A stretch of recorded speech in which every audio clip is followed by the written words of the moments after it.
मैं हूं आपके साथ रशला यादव। आप देख रहे हैं भारत समाचार। और पूरे देश में एक जो मुद्दा है जोशीमठ, उसको लेकर सभी चिंतित हैं, क्योंकि जिस प्रकार से जोशीमठ में आपदा आई है, हालांकि अब आपदा से निपटने के लिए तमाम तरह की तैयारियां जो है वो शुरू हो गई हैं। आपदा की पूरी तैयारियां जो है वो शुरू हो गई है।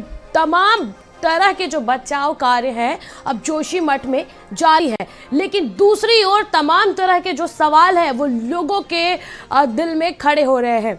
2013, 2016, उसके पहले 1997 तमाम ऐसे वक्त हैं जब यहाँ पर रिसर्च टीमें, चाहे बात स्विट्जरलैंड के साइंटिस्ट की जाए, चाहे बात मिस्रा कमेटी की जाए, इन सभी ने वहां पर रिसर्च की थी और रिपोर्ट सौंपी थी और ये कहा था कि यहाँ पर ज़्यादा जो निर्माण कार्य है, जो विकास परियोजनाएं हैं, उससे जोशीमठ का अस्तित्व खतरे में आ सकता है। लेकिन उसके बावजूद भी लगातार जिस प्रकार की जो योजनाएं हैं, चाहे विद्युत परियोजनाएं हो, तमाम तरह के जो 1 किलोमीटर का टनल खोदा जा रहा था, जिसको लेकर तमाम तरह के ब्लास्ट किए गए, उन सभी के बाद जिस प्रकार से जोशीमठ का अस्तित्व खतरे में है, आखिर उसका जिम्मेदार कौन है? इसका सवाल हर उस जोशीमठ के परिवारों के दिल में है जो आज अपना घर छोड़ने को मजबूर है। अपना घर छोड़ करके वो वहां से पलायन कर रहे हैं। ऐसे में देखिए तमाम तरह के जो बचाव कार्य हैं, राहत कार्य हैं, वो शुरू कर दिए गए हैं। लगभग 81 के आसपास जो परिवार है उसका विस्थापन भी हो चुका है।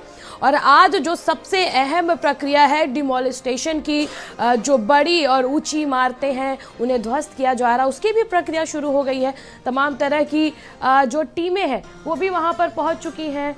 CBRI, central building research institute जो है वो वहाँ पर जो 2 होटल हैं उन दोनों होटल को डिमोलिश कर रही हैं। और देखा जाए तो धीरे धीरे जो पलायन की तस्वीरें भारत समाचार ने पहले भी आपको दिखाया था, जिस प्रकार से पलायन हो रहा है, लोग अपना घर छोड़ करके जा रहे हैं। और एक होटल मालिक ने जिस प्रकार से अपना दर्द बयां किया कि हमारा आर्थिक मूल्यांकन किया जाए, क्योंकि जीवन पूंजी जोशीमठ के लोगों ने अपने जीवन की पूंजी वहां पर लगाई थी। उसके बाद से इन तस्वीरों को देखने के बाद देश के हर एक इंसान का दिल दहल गया है कि जिस प्रकार से एक बार 2013 में त्रासदी आई थी, केदारनाथ में लोग वहां से पलायन किए थे और जिस प्रकार से जाने गई थी, पूरा देश उसको देख रहा था। हालांकि पूरी मदद प्रशासन की तरफ से, सरकार की तरफ से की गई थी, लेकिन अगर किसी ने अपना कुछ खोया था तो केदारनाथ के लोग। और ऐसे में ही अब दूसरी तरफ जोशीमठ है। जोशीमठ के लिए भी तमाम तरह की कोशिशें की जा रही हैं। उत्तराखंड में जोशीमठ के दरारों में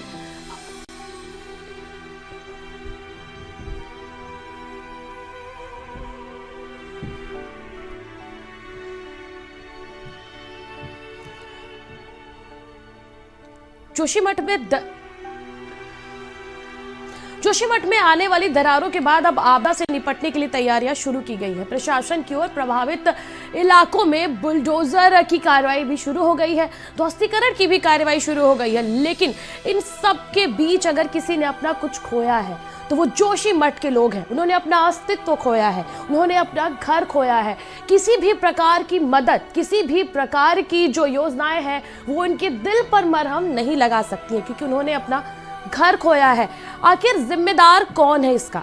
कौन इसकी जिम्मेदारी लेगा जब तमाम तरह की, चाहे स्विट्जरलैंड के साइंटिस्ट हो, चाहे फिर मिस्रा कमेटी की रिपोर्ट, इन सब रिपोर्ट के बाद आखिर क्यों पहले इस पर कदम नहीं उठाया गया? अभी कुछ दिनों, 3-4 दिनों पहले तक देखिए यहाँ पर जो विकास, NTPC की विकास परियोजनाएं हैं, जो उनका कार्य है उसका काम जारी था। तब तक वहां पर जो कार्य है वो नहीं बंद कर दिया गया था। और आज क्या हो रहा है? डिमोलिस्टेशन हो रहा है, आज ध्वस्तीकरण हो रहा है। इन सब के बीच मैं फिर से यही कहूंगी कि अगर किसी के दिल पे मरहम नहीं लग सकता है तो वो जोशीमठ के लोग हैं। आज जिस प्रकार से रोते बिलखते लोगों की तस्वीरें सामने आ रही हैं, वो कहीं ना कहीं पूरे देश के लिए दिल झकझोर कर रख देने वाली तस्वीरें हैं। क्योंकि देखिए धीरे धीरे वहां पर डिमोलिस्टेशन हो जाएगा, लोगों को धीरे धीरे वहां से दूसरी जगह पर विस्थापित भी कर दिया जाएगा। लेकिन क्या दोबारा से उन लोगों को उनका अस्तित्व, उनका घर कोई वापस कर पाएगा? आपको बता दें कि तमाम तरह की रिसर्च टीमें, गृह मंत्रालय से भी एक टीम अब जोशीमठ के लिए रवाना हो चुकी है। वहां पर जाएगी, वहां पर रिसर्च करेगी और रिपोर्ट रखेगी। और तमाम तरह के रिपोर्ट, 2 रिपोर्ट पहले भी आ चुके हैं। जो जोशीमठ का कुल एरिया है उनको 3 भागों में विभाजित किया गया है। जो सबसे ज़्यादा कहा जाए तो अफेक्टेड एरिया है उस एरिया के सभी घरों को डिमोलिश किया जा रहा है। लेकिन इन सबके बीच देखिए तमाम तरह की दिक्कतों का सामना अब लोगों को करना पड़ेगा, भले से उनका विस्थापन हो जाए। लेकिन देखिए जोशीमठ में घरों में जो दरारें पड़ रही हैं वो कहीं ना कहीं दिल दहला देने वाली तस्वीर सामने आई है। जोशीमठ में घरों में लगातार दरारें पड़ रही हैं। ये दरारों की तस्वीरें भी हम आपको दिखा रहे हैं कि किस प्रकार से लोगों के घरों में दरारें पड़ रही हैं। बिल्डिंग आपस में, जो बिल्डिंग के टॉप है वो आपस में जुड़ते जा रहे हैं। बिल्डिंग के टॉप जुड़ने के साथ ही साथ वो जमीन है, वो जमीन इतनी फट रही है कि इंसान उसमें समा जाए। धीरे धीरे कर करके लोगों को अपना घर छोड़ना पड़ रहा है। विस्थापन की प्रक्रिया शुरू हो गई है। फैब्रिकेटेड टेंट हाउस भी बनाना शुरू कर दिया गया है। जो PWD के गेस्ट हाउस हैं, तमाम जो कैंप्स है उसमें लोगों को विस्थापित किया जा रहा है। लेकिन अगर पहले इस चीज़ पे ध्यान दिया गया होता तो शायद ऐसी स्थिति नहीं बनती। देखिए समुद्र तल से 6000 फीट ऊपर है ये चमोली के, समुद्र तल से 6000 फीट है ऊपर है चमोली। सिस्मिक जोन 5 में भी आता है जोशीमठ, यानी कि सिस्मिक जोन 5 में आने का मतलब जोशीमठ पे खतरा ज़्यादा था। थोड़ी सी भी अगर भूकंप या थोड़े से भी झटके आए तो सबसे पहले इफेक्ट जोशीमठ पे देखा जाता। और कहा जाता है कि जोशीमठ जो है वो केदारनाथ का बेस है, गेटवे है, वहीं से जाया जाता है और वो सिस्मिक जोन 5 में आता है। यानी कि उस पर बहुत ध्यान देना चाहिए था। वहाँ पे जो भी परियोजनाओं को लाना चाहिए था बहुत सोच समझकर और बहुत ही ध्यान के साथ लाना चाहिए था, लेकिन इस पर पहले ध्यान नहीं दिया गया। और आज जब इसका अस्तित्व समाप्त होने के कगार पर है तो 2-3 दिन पहले जो कार्य है, जो योजनाएं हैं उनको रोका गया है। जब पहले भी रिपोर्ट आ रही थी, अक्टूबर में भी ये बात कही गई थी कि इस पर जो है दिक्कत आ सकती है, आपदा यहाँ पर आ सकती है, उस वक्त कोई एक्शन नहीं लिया गया। और आज जब त्रासदी आ गई है, लोगों को विस्थापित किया जा रहा है तो तमाम तरह की बातें कही जा रही हैं। और इस पर लोग क्या कह रहे हैं, लोगों के दर्द किस प्रकार से छलक रहे हैं, सुनवाते हैं आपको। देखिए, हमने सभी लोगों से अनुरोध किया है कि ये समय सबको मिलजुल कर जोशीमठ को बचाने का समय है। सब लोग एक टीम के रूप में काम करें, सभी लोग मिलकर, सरकार है, सामाजिक संगठन है, राजनीतिक संगठन है, हमारी सबकी पहली प्राथमिकता है कि जोशीमठ शहर बसना चाहिए और लोगों की जान माल की सुरक्षा होनी चाहिए। मुख्यमंत्री जी स्वयं वहां पर गए हैं, अधिकारियों को उन्होंने लगाया है, फाइनेंस सेक्रेटरी और गढ़वाल कमिश्नर दोनों वहां कैंप कर रहे हैं। वहां के जिलाधिकारी स्वयं सारा राहत कार्य देख रहे हैं। इस प्रकार से जो प्रभावित हैं उनको राहत शिविरों में लाया गया है, शिफ्ट किया गया है और त्वरित काम करने के कारण एक NDRF की 4 SDRF की टुकड़ियाँ वहाँ लगी हैं।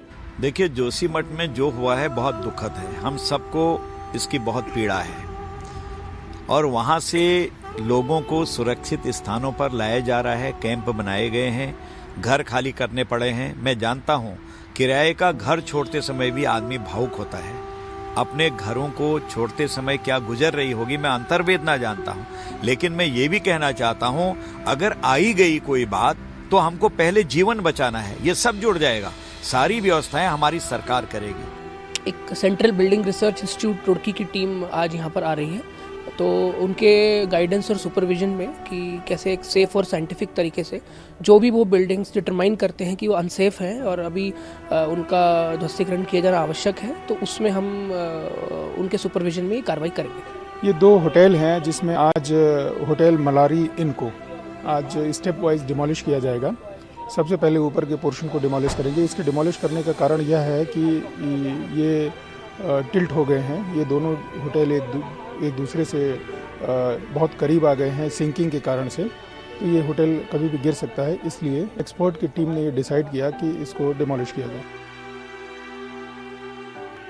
हमारी याचिका में मुख्य मांग ये है कि इसको जो है वो नेशनल डिसास्टर डिक्लेयर किया जाए और नेशनल डिसास्टर डिक्लेयर करने के उसके जो कॉन्सिक्वेंसेज होते हैं कि वहाँ के नागरिकों को इवैक्यूएट करे सरकार अपने खर्च पर, उनके जिनके मकानों में दरार आ गई है उनके मकानों को फिर से रिपेयर करें या जो है उनके मकानों का निर्माण करें। अगर ये भी नहीं हो सकता है तो उनका पुनर्वास सरकार अपने खर्च पर करे और उनके जान माल की रक्षा करे। जब ये प्रोजेक्ट शुरू हुआ था Tapovan Vishnugad hydro electric power project, तब NTPC ने आश्वासन दिया था एग्रीमेंट में कि हम सभी जोशीमठ के निवासियों का इंश्योरेंस रखेंगे और कोई ऐसी आपदा आने पर हम उनको प्रोटेक्ट करेंगे, लेकिन वो अभी तक नहीं हुआ। वो भी डिमांड हमने इस रिट पिटीशन में की है।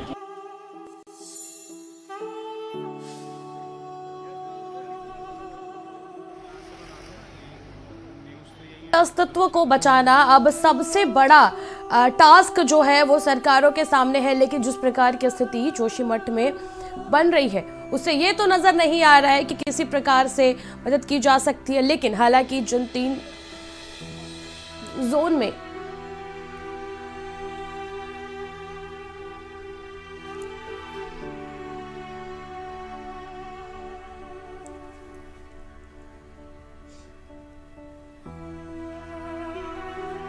तो आपने सुना कि किस प्रकार से लोगों के दर्द छलक रहे हैं। कुछ और लोगों की जो बातें हैं जोशीमठ के, क्या कुछ कह रहे हैं 10 तस्वीरों के माध्यम से हम आपको ये 10 तस्वीरों के माध्यम से हम आपको दिखा रहे हैं कि किस प्रकार से जोशीमठ धंसी है। जोशीमठ की त्रासदी, जोशीमठ के धंसने की ये 10 तस्वीरें हम आपको दिखा रहे हैं। किस प्रकार से आप देखिए कि किस प्रकार से घरों में दरारें आई हैं, दीवारों में दरार आई हैं, रास्तों में दरारें आई हैं। ये दिल दहला देने वाली तस्वीर सामने आई है। कई पुश्तें लोगों की यहाँ पर पली है, बढ़ी है, लोगों के जीवन की पूंजी लगी है अपने अपने घरों में। कहा जाता है कि लोग जीवन में घर एक बार बनवा पाते हैं जो मिडिल क्लास के लोग होते हैं, और जो जितनी टफ जिंदगी पहाड़ों में है उस हिसाब से अगर वहाँ पर लोग घर बनवा लेते हैं तो उन्हें लगता है उन्होंने अपनी ज़िंदगी में कुछ अचीव कर लिया। और अब उन लोगों के घरों में इस प्रकार की दरारें, ये तबाही की जो दरारें हैं, ये तबाही की जो तस्वीर है जोशीमठ की, ये 10 तस्वीर के माध्यम से हम आपको दिखा रहे हैं।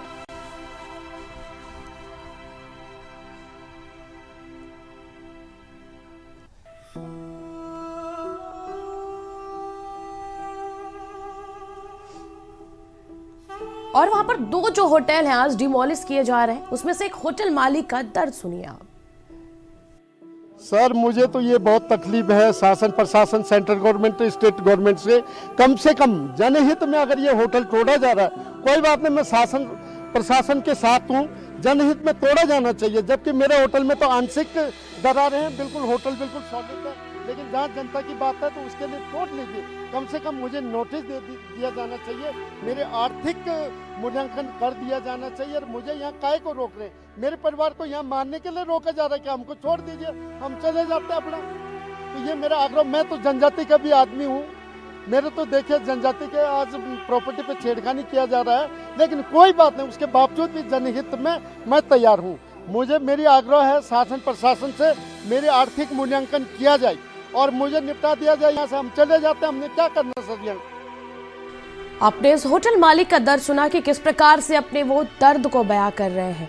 और अब आपको हम दिखाते हैं तस्वीरों के माध्यम से कि लोग किस प्रकार से अपना घर छोड़ के जाने को मजबूर है, किस प्रकार से वो अपना घर छोड़कर जा रहे हैं। तस्वीरों के माध्यम से उनके दर्द को समझिए, जिन्होंने अपना जीवन बिता दिया, अपनी पुश्तें बिता दी, उनका दर्द किस प्रकार से छलक रहा होगा। आप इन तस्वीरों के माध्यम से देखिए, ये बेहद ही मार्मिक तस्वीर सामने आई है। लोग अपना सामान लेकर अपने घर से पलायन करने को मजबूर है, लोग अपना घर छोड़ के जाने को मजबूर है।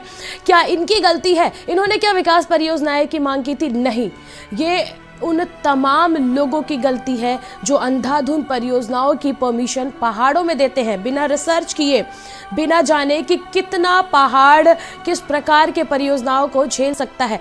इतने आप किसी भी, आप नॉर्मल सा एक एग्जांपल ले लीजिए, आप ही का घर है, आप उसके नीचे सुरंग बनाएंगे तो क्या आपके घर की दीवारें नहीं हिलेंगी? ऐसा ही कुछ हुआ है जोशीमठ के साथ। अंधाधुंध परियोजनाओं के चलते वहां पर जिस प्रकार से विद्युत परियोजनाएं चल रही थी, सुरंग डालकर वहां से पोले पास की जा रही थी, उसका नतीजा है ये। और लोग आज अपने घर को छोड़कर जाने को मजबूर है। ये पलायन की जो तस्वीरें हैं वो दिल दहला देने वाली हैं।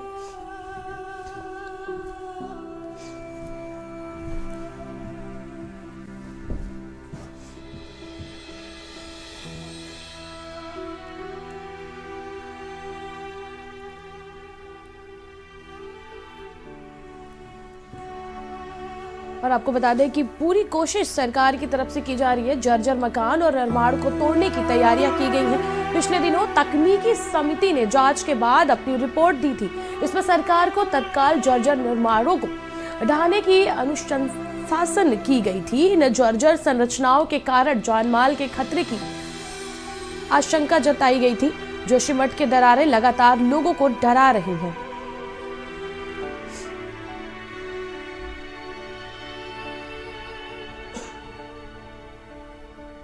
और आपने देखा कि किस प्रकार से लोग अपने घर छोड़कर जा रहे हैं, लोग पलायन कर रहे हैं। इसके बाद जो जोशीमठ के लोग हैं, उनका दर्द किस प्रकार से छलका है अपना घर छोड़ने में, आपको दिखाते हैं। सर मुझे तो ये बहुत तकलीफ है शासन प्रशासन सेंट्रल गवर्नमेंट स्टेट गवर्नमेंट से कम जनहित में अगर ये होटल तोड़ा जा रहा है, कोई बात नहीं, मैं शासन प्रशासन के साथ हूँ, जनहित में तोड़ा जाना चाहिए। जबकि मेरे होटल में तो आंशिक दरारें हैं, बिल्कुल होटल बिल्कुल सॉलिड है, लेकिन जहाँ जनता की बात है तो उसके लिए तोड़ लीजिए। कम से कम मुझे नोटिस दिया जाना चाहिए, मेरे आर्थिक मूल्यांकन कर दिया जाना चाहिए। और मुझे यहाँ काहे को रोक रहे हैं? मेरे परिवार को यहाँ मारने के लिए रोका जा रहा है कि हमको छोड़ दीजिए, हम चले जाते हैं अपना। कुछ आदेश नहीं मिला, वो लिखित में कुछ नहीं है, खाली अपने मौखिक में बता रहे यहाँ से भागो। 5 तारीख को हमको यहाँ से भगाए उन्होंने, उधर हटो, यहाँ रहने लायक नहीं है कह के। फिर आज पता चल रहा सुबह बच्चों का आर्टिकल में ऐसा रखा कि होटल को तोड़ दे रहे कह के। हम क्या करें जी। ये तो हमारे लिए काफ़ी परेशान और दुखद घड़ी है कि हमारे सामने हमारा जो है होटल ध्वस्त हो रहा है। इससे मतलब बड़ी वेदना हमारे अंदर है आज कि इसके लिए जो है हम लोग पिछले 23 ईयर से यहाँ पे ये होटल है, आज तक जो है इसमें ऐसा कुछ कभी नहीं हुआ। पिछले 2-3 सालों में जो है इसमें जो है ब्लास्टिंग्स की वजह से जो है पूरी ज़मीन जो है नीचे धंस गई है और फट गया है, होटल पूरा नीचे से फट गया है और ढहने वाला है। ये निशान जो हैं, ये अभी से जो लैंड स्लाइडिंग हो रही है, जो बूंद हिसाब हो रहा है, ये सभी उसी का नतीजा है। आज से 15 दिन पहले तो कोई इतनी समस्या नहीं थी, हल्के दरार थी, लेकिन हमारे मठ में नहीं था। लेकिन ये 15 दिन में तो बहुत ज़्यादा बढ़ने हो गए, और स्पेशली ये 3-4 दिन के अंदर तो एकदम से, जैसे आपने पूरा देखा होगा कि पूरा जो मठ है हमारा वो खतरे की जद में आ गया है। अब भगवान बद्री विशाल ही इसकी रक्षा करें।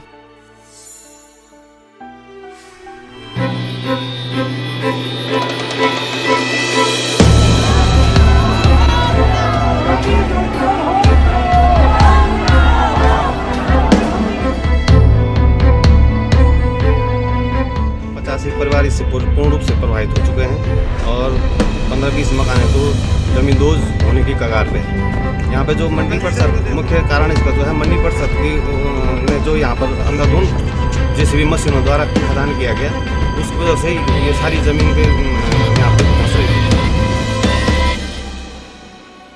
और आपने दर्द सुना उन तमाम लोगों का जो अपना घर छोड़कर जा रहे हैं। आपने एक महिला को कहते हुए सुना था कि यहाँ से हटो, ये रहने लायक नहीं है। ये उनको कहा जा रहा है जिन्होंने अपनी पूरी उम्र बिता दी।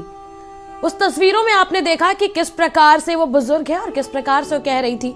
और ये तस्वीरें आप देखिए, जो लोग घर अपना पलायन कर रहे हैं उनसे ये कहा जा रहा है कि हटो, ये रहने लायक नहीं है। क्या बीत रहा होगा उन लोगों के दिल पर, एक बार उन लोगों का दर्द महसूस करिए।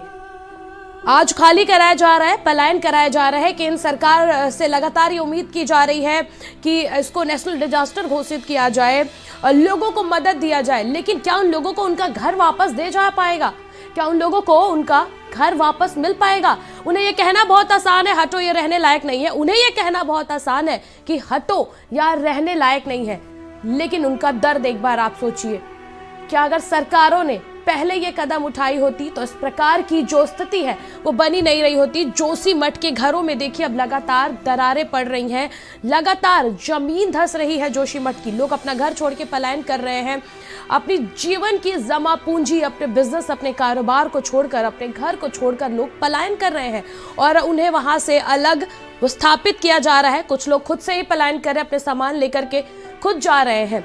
और देखिए आखिर क्यों खतरे में उत्तराखंड के पहाड़, लगातार उत्तराखंड के पहाड़ खतरे में क्यों है? इसकी वजह कहीं ना कहीं ये भी है कि जब पहले की रिपोर्टों में कह दिया गया था कि ये यहाँ पर अंधाधुंध परियोजनाएं ना लाई जाए, जो भी यहाँ पर विकास परियोजनाएं लाई जाए बहुत सोच समझ कर रिसर्च के बाद लाया जाए, लेकिन वो नहीं सुना गया। वहां पर अंधाधुंध विकास परियोजनाएं लाई गई और उसके बाद इस तरह की त्रासदी जोशीमठ झेल रहा है। केदारनाथ का गेटवे है जोशीमठ। जब आप केदारनाथ जाते हैं तो कहा जाता है आप आराम करते हैं, रुकते हैं, एक हॉल्ट लेते हैं जोशीमठ में, फिर जाते हैं और जब वापस आते हैं तो भी एक हॉल्ट आप जोशीमठ में लेते हैं। तो गेटवे ऑफ केदारनाथ जो जोशीमठ है उसका अस्तित्व अब खतरे में है और पूरे देश की जो निगाहें हैं वो अब जोशीमठ पे है। देखना ये होगा कि किस प्रकार से वहाँ के लोग अब सुरक्षित स्थानों पर पहुंचेंगे और किस प्रकार से उनको मदद मिल पाएगा। फिलहाल हमारे इस खास पेशकश में इतना ही। देखते रहिए भारत समाचार।